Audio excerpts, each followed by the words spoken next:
Number 5, reward yourself.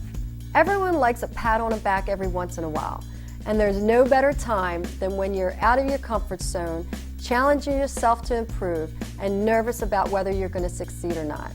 Rewarding yourself is important because so many individuals approach their new lifestyle with pain and struggle. The mindset for so many of you is usually guilt, doubt, shame, and self-flogging.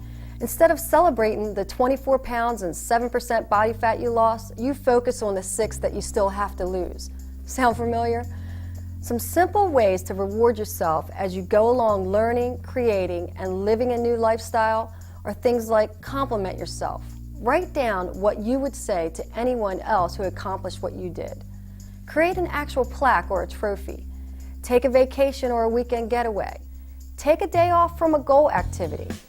Put $1 in a jar every time you meet a goal, and when it gets to $50, treat yourself. Create a scrapbook where you keep mementos of your accomplishments. Go see a movie. Make a grab bag of little prizes. When you reach a significant goal, reach in and get a reward. Go for a spa treatment or a massage, or buy yourself a gift certificate. However you choose to reward yourself is up to you. You know what's going to excite you and make you happy. Just make sure that you don't reward yourself with food, even healthy food. It's too much of a slippery slope and you just don't want to go there. Number 6, choose the right influences. This means that you may have to do a social audit. The reactions of those close to you, such as your significant other, friends, relatives, colleagues, and acquaintances, may range from enthusiastic support to mild jealousy to outright sabotage. Efforts to sabotage you may be voiced as concern or attempts to make you feel guilty or uncomfortable. Sometimes these attempts are unconscious and sometimes they're not. You may hear things like, "I'm worried about you, you're losing too much weight." Funny, they weren't worried about you when you were heart attack walking. You may have to eliminate some negative influences like hanging out with the gang on Wednesday night for happy hour. Hanging out for happy hour, consuming sugary or just too many drinks, along with junky munch food, is not going to get you physically where you want to go. And when you start changing your routine, people are going to be affected. And you may hear things like, "Come on, let's go out for a few drinks. You want some of this? Come on, what do you mean you don't want seconds? I made it especially for you. Oh, it won't hurt you just this once. I think you're just doing this to get attention from other people. What do you mean you have to exercise? You can skip it this once. Come on, we'll have fun." You've gotten so boring since you started your new health kick. I call these people friendly enemies, and you need to be prepared. Virtually everyone I know who has lost a significant amount of weight has had someone in their life attempt to sabotage their efforts in some way. Make sure that you sit down those closest to you, the ones that you care for most, and let them know what this means for you to accomplish this, and that you expect their support. And I would let them know if they love you in the way that they say that they do, then they're going to support, cheer you on, and do whatever it takes to make you happy. Those that are close to you may need reassurance that your relationship with them is not going to be negatively affected. Their fear is that you may leave them behind, figuratively and literally. This is a real and common problem. Make them feel included in the process and reassure them that achieving this is good for your relationship.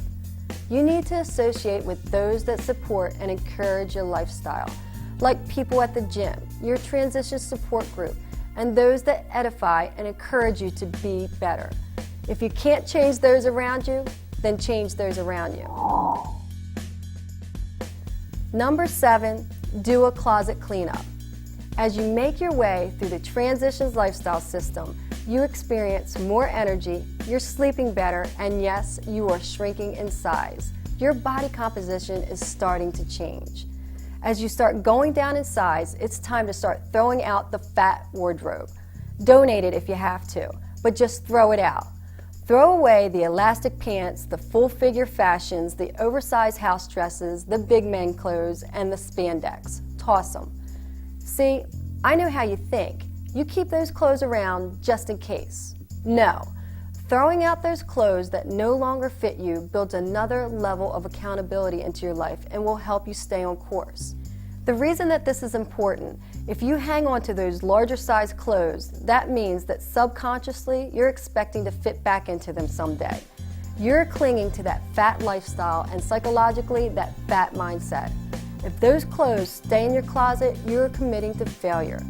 By contrast, having no fat clothes to return to is just one more motivating factor that will help you reach and maintain your goal. There should be no regression or retreat to what you have always done before or to what you have always been.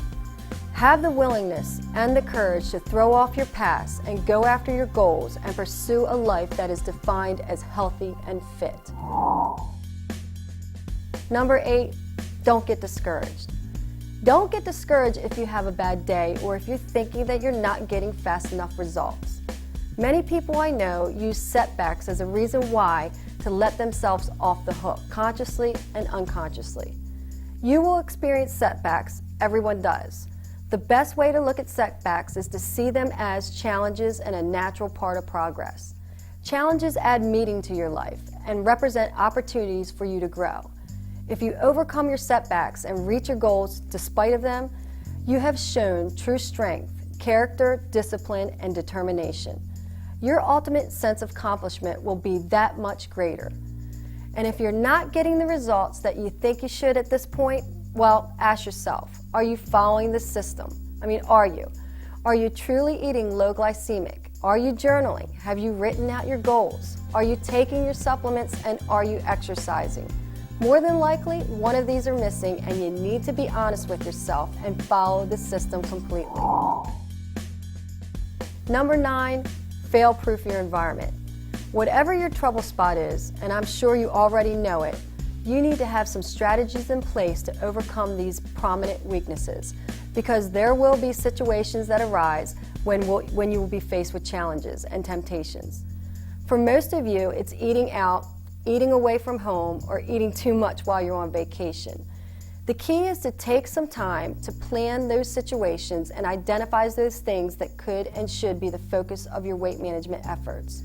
This may mean eating dinner before you go to the party or the wedding, making sure that you choose a restaurant that has a variety of choices, and when you do get there, to be assertive and confident enough to let the wait staff know that you want your food prepared in a certain way, like dressing on the side, no sauce, baked instead of fried.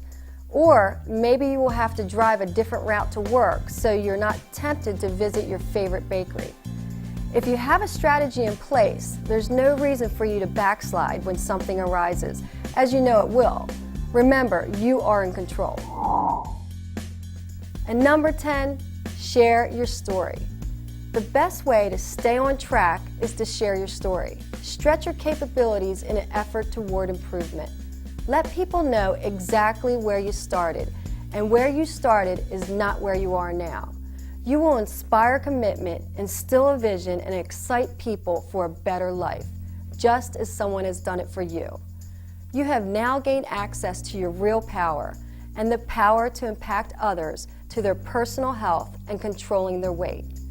When you empower others to make changes in their life, you will hold yourself in a higher regard, and staying on track is your only option.